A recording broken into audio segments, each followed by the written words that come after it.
लगा दी। Hello friends, स्वागत है आपका मीनू की किचन में। और आज मैं बताऊंगी आपको छोटी छोटी टिप्स जो आपकी गृहस्थी में ज़रूरी होती हैं। तो ये लिया हमने पॉलीथीन। अगर जैसे हम पजामी लेगी पहनते हैं तो वो हमारे पैर में नहीं घुसती है, तो इस तरह से हम पॉलीथीन पहनेंगे। और ये पजामी का पायचा देखो, इसे हम इस तरह से इसके अंदर बहुत आसानी से पहन लेंगे और कोई परेशानी भी नहीं होती है। और ये बहुत आसानी से, कितना ही टाइट पायचा हो वो आराम से हम पहन सकते हैं। ये देखो, आराम से ये ऊपर चला जाएगा। ये देखो, इसी तरह आप भी पहन सकते हैं। दूसरी टिप्स मैं बताऊंगी आपको उसी पॉलीथीन से। देखो, ये चूड़ी टाइट होती है, जैसे हमारे हाथ में नहीं घुसती है, तो हम ऐसे पॉलीथीन पहनेंगे। ये पॉलीथीन लेंगे और इधर से हम इस तरह से पहन लेंगे ये पॉलीथीन। तो ये थोड़ी बड़ी है, लेकिन आप थोड़ी छोटी भी ले सकते हैं। मेरे पास छोटी नहीं है, तो मैं इसी से दिखाती हूँ आपको। चाहे चूड़ी कितनी भी टाइट हो, लेकिन वो आराम से इस तरह से अंदर चली जाएगी और मोलेगी भी नहीं, चूड़ी का नुकसान भी नहीं होगा और आपके हाथ में चोट भी नहीं लगेगी। और अच्छे से आप कितनी भी टाइट चूड़ी हो उसे आराम से पहन सकते हैं। तो इस तरह से आप चूड़ी पहन लें और चूड़ी ना मोलेगी और ना ही आपके हाथ में कांच लगेगा। तो इससे आसानी से आप चूड़ी भी पहन लेंगे और आपके परफेक्ट बैठ भी जाएगी। तो ये छोटी छोटी टिप्स बहुत अच्छी रहती हैं। फ्रेंड्स, मैं बताती हूँ आपको चूड़ी पहनने का दूसरा आसान तरीका। जैसे कि हमारे हाथ थोड़े वो होते हैं, हार्ड होते हैं और हमारे ये चूड़ियाँ नहीं आती हैं, तो इसके लिए मैं आपको एक ट्रिक बताऊंगी। एक मैंने पहले बताई थी कि इसको पॉलीथीन को लेकर के पहन लें, और दूसरी मैं बता रही हूँ अब। तो ये लिया हमने क्रीम, ये क्रीम लिया हमने कोल्ड क्रीम। तो ये बहुत चिकनी होती है, तो इसका हमें यूज़ करना है चूड़ी पहनते में। तो इसलिए हम इसको ऐसे लगाएंगे थोड़ा थोड़ा चारों तरफ, इस तरह से लगानी है ऐसे। तो ये हाथ हमारा चिकना हो जाएगा इस तरह से। तो ये चिकना हाथ हो गया है, तो इसके साथ हम ये चूड़ी उठाएंगे और इस तरह से, देखो ये आसान से जा रही है ना, तो इस तरह से सरक जाती है ये चूड़ी। तो हमें परेशानी भी नहीं होती और चूड़ियाँ भी नहीं मोलती हैं और ये आराम से हम पहन लेते हैं। तो ये ट्रिक आप आजमा के ज़रूर देखें। आई होप आपको बहुत पसंद आएंगी और आपको बहुत फ़ायदा भी मिलेगा। तो ऐसे हम चूड़ी पहन लेते हैं और ये आसानी से हमारे हाथ में घुस भी जाती है। तो फ्रेंड्स, ऐसे ही ये रिंग है।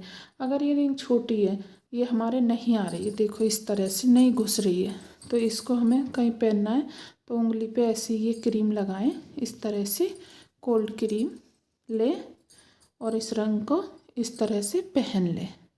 ये आराम से घुस जाती है और फिर ऐसे ये आराम से निकल भी जाती है। तो इससे कोई परेशानी भी नहीं होता और हमारा जल्दी में काम भी सही हो जाता है। तो ये छोटी छोटी ट्रिक्स बड़े काम की होती हैं। तो आप भी ज़रा इन्हें आजमा के देखें और यूज़ करें, तो बहुत अच्छी होती है। तो फ्रेंड्स, और हम लोग क्या करते हैं, हमें लहसुन छीलने में बहुत टाइम लगता है और हमारे ये नाखून भी दुखने लगते हैं। और तो मैं इसके लिए आसान तरीका बताऊंगी आपको।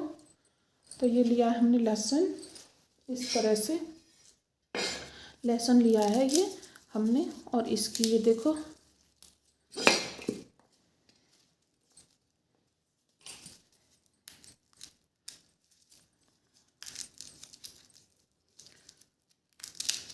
ये इस तरह से ये हमने ले लिया है। तो इसकी कैडी वाली जो वो है, और ये लिया हमने सेफ्टी पिन।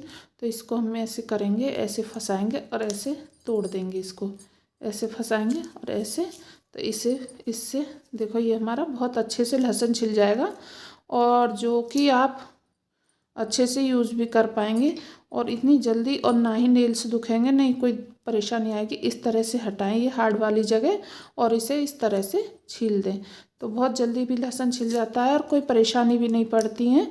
और ये छोटी छोटी टिप्स बहुत ही काम की होती हैं और काम में भी करने में कोई परेशानी नहीं आती है। तो जैसे कि हम करते हैं, ये देखो, अब इसी की मदद से मैं इतनी सारी लहसुन छीलूँगी, बहुत सारे छील दूँगी। तो ऐसे ही आप छील के देखें और ये टिप्स आजमा के देखें। ये मैंने हटा लिया है और देखो ये इस तरह से आसानी से छिल जाता है और कोई दिक्कत भी नहीं होती। देखो इस तरह से तो इस तरह से आप भी छील के देखें और ये छोटी छोटी टिप्स हैं तो इन्हें आजमा के ज़रूर देखें। फ्रेंड्स, सर्दी का मौसम है और सर्दी में हम दही जमाते हैं तो कई बार वो दही नहीं जमती है, तो ये चादर ले हम गरम या कोई भी चादर लें या शॉल हो आपके पास तो ऐसे ले लें और उसमें ये दूध वाला जमाने वाला भगोना इस तरह से रख दें, जामन लगा के और ढक कर के अच्छी तरह से रखें इसको। तो उसको रखने के बाद फिर इस तरह से इसको फोल्ड कर दें, इस तरह से फोल्ड करके और इसको टाइटली रख दें इस तरह से। तो इससे क्या होगा, दूध आसानी से ठंडा भी नहीं होगा और जामुन भी अच्छे से पकड़ लेगा। तो कितनी भी सर्दी पड़े चाहे कितनी ठंडी पड़े, जनवरी के महीने में भी अच्छे से दूध जम जाएगा और हमारी गाढ़ी दही जम के हो जाएगी तैयार। तो हमें कोई दिक्कत भी नहीं पड़ेगा। ये छोटी छोटी टिप्स बहुत काम की हैं और आप इन्हें आजमा के ज़रूर। तो फ्रेंड, जैसे कि हमारी ये शीशे वाली गैस होती है और इस पर ये रिंकल से पड़ जाते हैं, दाग दाग से, और ये छूटते नहीं हैं और हमें इन्हें साफ़ करना है। तो हम क्या करेंगे, ये लेंगे शैम्पू और इसमें ज़रा सा ये डाल लेंगे, बहुत ज़रा सा इस तरह से, और ये मटर के छिक्कर लेंगे और इसे ऐसे करके रखेंगे, ऐसे पकड़ेंगे दोनों हाथ से और इस तरह से करके इसे ऐसे साफ़ करते चले जाएंगे। क्योंकि अगर हम कोई जूना वगैरह लेंगे तो उससे रिंकल्स पड़ जाते हैं और निशान पड़ जाते हैं खरोच के से, तो वो साफ़ नहीं करते और ज़्यादा गंदी हो जाती है और दिखने में भी। और ये हैं, सॉफ्ट भी रहते और इनसे वो नहीं पड़ती। इस तरह से हम ये मटर के छिक्कर लें और इस तरह से ये साफ़ कर लें। फिर उसके बाद हम एक गीला कपड़ा लें, उसको इस तरह से पोंछ दें, इस तरह से पोंछेंगे और फिर इसको ऐसे करके पोंछ दें। तो फ्रेंड्स, ये रिजल्ट आपके सामने है, ना कोई खरोच पड़ी है ना कुछ। और देखो ये कैसा साफ़ हो गई है गैस मेरी। इस तरह से आप भी कर सकते हैं। तो ये यूज़ करें, छोटी छोटी टिप्स बड़े काम की होती हैं। तो फ्रेंड्स, आप भी ज़रूर यूज़ करें। आई होप आपको मेरी टिप्स बहुत पसंद आई होंगी। तो मेरी वीडियो को लाइक करें, शेयर करें, चैनल को सब्सक्राइब ज़रूर करें। अगर नए हैं तो ज़रूर सब्सक्राइब करें। मैं इसी तरह से आपको छोटी छोटी टिप्स और खाने की डिश लाती रहूँगी। धन्यवाद।